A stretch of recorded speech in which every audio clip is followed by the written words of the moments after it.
कामामध्ये लागू झाला. राज्यातील कृषी सेवा केंद्र चालक 1 दिवसाचा बंद पाळणार. 28 ऑक्टोबरला राज्यातील कृषी सेवा केंद्र चालकांनी बंद पुकारला. कृषी विभागाच्या ऑनलाईन प्रणाली विरोधात व्यापाऱ्यांमध्ये नाराजी. खतं, बियाणे, कीटकनाशक वेळेवर मिळणार तर मोठे अडथळे निर्माण.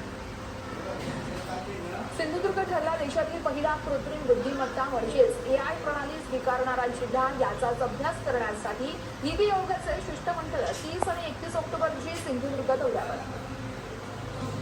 नाशिकमधील इंदिरानगर बोगदा उद्यापासून 9 महिने बंद राहणार. समांतर नवीन बोगदा आणि जुन्या बोगद्याच्या कामासाठी बंद राहणार. अरुंद बोगद्यामुळे वाहतूक कोंडीची मोठी समस्या. रत्नागिरीत समुद्रातील वादळ सदृश्य परिस्थितीचा माशांवर परिणाम. 8 दिवसांपासून मासेमारीसाठी बोटी न गेल्यानं माशांचे दर वाढले. रविवारसाठी मच्छी खरेदीसाठी आलेल्या खवय्यांचा भ्रमनिरास. उल्हासनगर महापालिकेकडून 24,15,000 रुपये खर्चून 50 लोखंडी स्टॉलची खरेदी. 50 लाडक्या बहिणींना अद्याप स्टॉल मिळाले नाहीत. लोखंडी स्टॉल धोक्यात पडल्यानं बचत गटातील महिलांमध्ये नाराजी.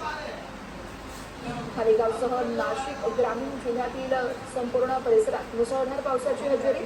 मुसळधार पावसामुळे शेती पिकांना मोठा फटका. नाशिक जिल्ह्यातील बागलाण, मालेगावसह जिल्हाभरात कांदा, मका, कांद्याचं मोठं नुकसान. बातमी महत्वाची आहे. महाराष्ट्र भाजपच्या प्रदेश मुख्यालयाचं उद्या भूमिपूजन केलं जाईल. केंद्रीय गृहमंत्री अमित शहा यांच्या हस्ते भूमिपूजन होणार आहे. दुपारी 12 वाजता भूमिपूजन कार्यक्रमाचं आयोजनही करण्यात आलंय. मुख्यमंत्री देवेंद्र फडणवीस, प्रदेश अध्यक्ष रवींद्र चव्हाण यांच्यासह इतर महत्वाचे नेते उपस्थित राहणार असल्याचं कळत आहे.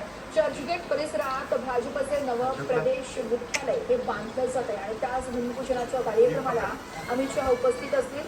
दिल्लीतील पक्ष मुख्यालयाच्या धर्तीवर मुंबईतही सुसज्ज अशी इमारत उभारली जाणार आहे.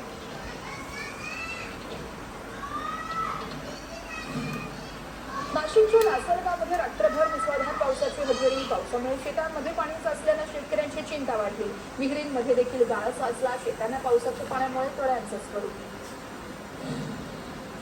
जळगावच्या पाचोऱ्यातील बाळद परिसरातील करपा रोगाचा प्रादुर्भाव. वातावरणातील सततच्या बदलामुळे शेतकरी हवालदिल. धुळे शहरात पावसाची पुन्हा हजेरी. शहरातील रेल्वे स्टेशन पारोळा रोडवरती मोठ्या प्रमाणात खड्डे. पावसाळ्याच्या आधी पडलेले खड्डे महापालिकेने अद्यापही बुजवले नाही. तातडीने रस्ते बुजवण्याची मागणी. जळगाव पोलिसांच्या ताब्यातून 2 चोरटी पसार झाल्याचं प्रकरण. स्थानिक गुन्हे शाखेतील 4 कर्मचारी निलंबित. निष्काळजीपणा आणि कर्तव्यात कसूर केल्याचा ठपका ठेवत कारवाई. अमरावतीच्या महादेवी खोरी परिसरात बिबट्या 2 पिलांसह सीसीटीव्हीत कैद. रात्रीच्या वेळेस नागरिकांनी तसेच लहान मुलांनी घराबाहेर पडू नका, वन विभागाचं आवाहन. शिरूर तालुक्यामध्ये दहशत माजवणारा बिबट्या अखेर वन विभागाकडून जेरबंद. इनामगाव, नळगणेमळा या ठिकाणी परिसरात पंजरा लावत बिबट्याला पकडण्यात यश. नागरिकांना मोठा दिलासा. नाशिकच्या उड्डाणपुलावरची अपघात.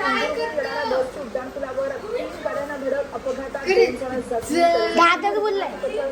पंचवटी पोलिसांकडून पंचनामा सुरू.